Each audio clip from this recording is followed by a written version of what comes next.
Congress party के वरिष्ठ नेता इमरान मसूद साहब हमारे साथ मौजूद हैं, सांसद भी हैं। सर, मायावती ने एक बहुत बड़ा एक्शन लिया और अपने भतीजे आकाश आनंद को पार्टी से निष्कासित कर दिया। आप किस तरह से देखते हैं उनके इस कदम को? क्योंकि उनसे पहले ससुर को बाहर किया, फिर उनको बाहर किया, प्रेस नोट में तमाम चीज़ें जो है वो लिखी, पारिवारिक कलह एक तरह से शुरू हो गई है। देखिए, ये बहुत ही दुखद है। और मैं क्योंकि उस मिशन मूवमेंट का कुछ दिन हिस्सा रहा हूँ और मैंने उसे समझा है।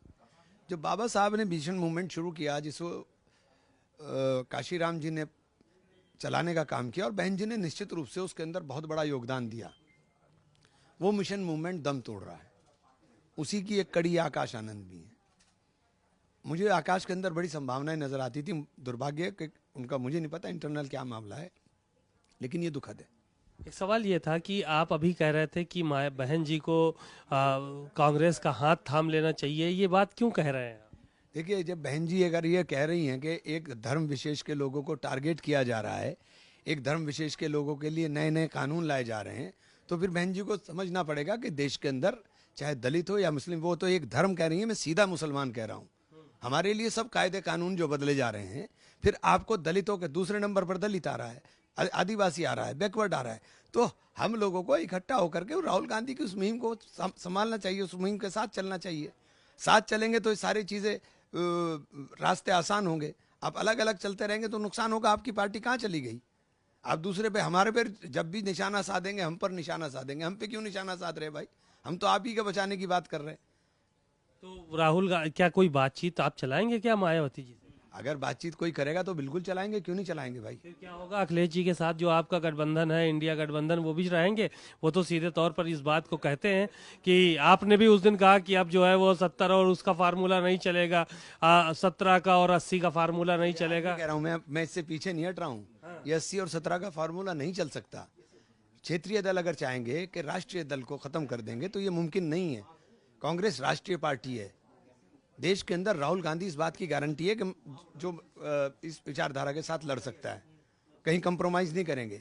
हमारे लोग कंप्रोमाइज, हमारे नेता कभी कंप्रोमाइज नहीं करेंगे कि विचारधारा के साथ कंप्रोमाइज करेंगे। हम अपनी विचारधारा के ऊपर दृढ़ हैं।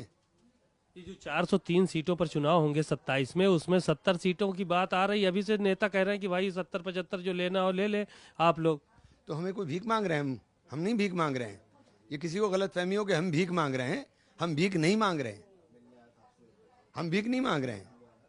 क्या करेंगे आप लोग? देखिए, करेंगे क्या? चुनाव लड़ेंगे। चुनाव में क्या, चुनाव के अंदर क्या माहौल है, क्या किन मुद्दों के ऊपर चुनाव है? हाटा के अंदर मस्जिद टूट गई है, ये हिपोक्रेसी चलेगी कि हाटा के अंदर मस्जिद टूटेगी और मस्जिद को तोड़ने के अंदर अनुमोदन करने वाला किस पार्टी का चेयरमैन है? उस चेयरमैन के खिलाफ एक्शन क्यों नहीं हुआ अब तक? उस चेयरमैन को नोटिस इशू करके पार्टी ने क्यों नहीं पूछने का काम किया? ये हिपोक्रेसी नहीं चलेगी।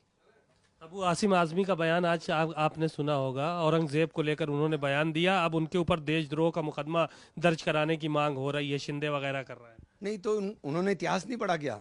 इतिहास तो पढ़ लें पहले। किस बात के लिए देशद्रोह का मुकदमा कायम कराने भाई? इतिहास पढ़े पहले। आधा अधूरा ज्ञान जो है ना, वो नुकसान पहुंचाता है। पूरा ज्ञान लें। शुक्रिया।